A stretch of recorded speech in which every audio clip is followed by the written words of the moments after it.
Okay, day 133, part 3. I debated whether to do this version or not, but in all truth, Comey has said, the DOJ should deny everything. The FBI does wiretaps whenever it wants. The only thing they worry about is parallel construction. If they do collect something they want to use later, they have to have a cover story for that. So there's a good reason why I've spent all this time on the FISA Court of Review. Hillary, in the same sense, doesn't leave things to chance.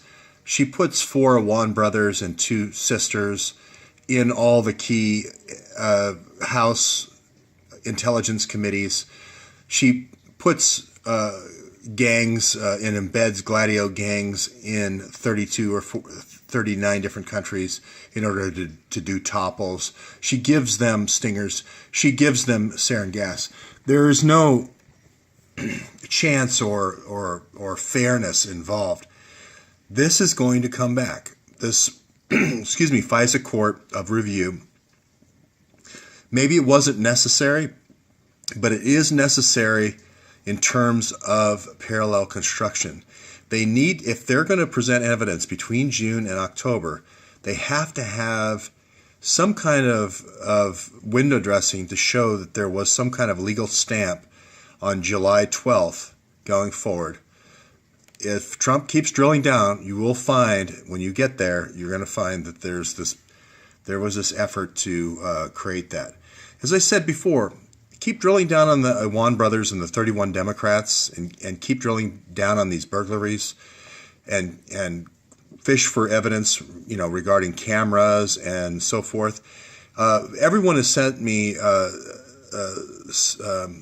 Kislak's meetings with all these different senators and all these different Democrats. Jeff Sessions on his website is drilling down on this uranium deal.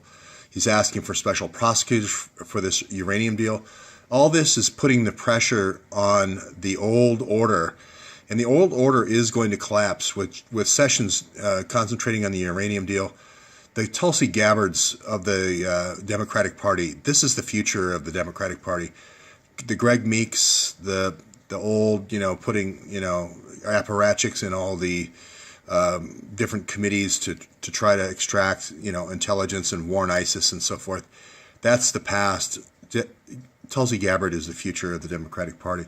So I'm sorry, it's a little bit of a speech here, but I'm just saying that the footprints of this server, the footprints of these logins, the footprints of moving this data from these keys House Democratic servers over to this server. If you're not familiar with the Awan brothers, this is the activity of the 4 brothers and the two wives that did this. Trump's going to drill down on this, and unfortunately, all these things leave footprints, and Trump is going to win this one. The problem with parallel construction, it's kind of like creating a cover story when you're doing something wrong.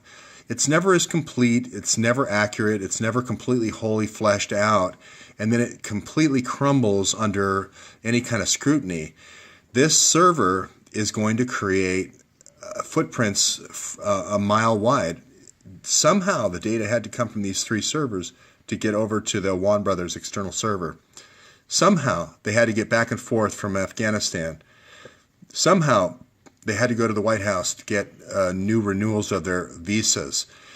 There's just too many footprints. The parallel construction is never as good as you need it to be. That's my final point today. It's going to get better. See you tomorrow.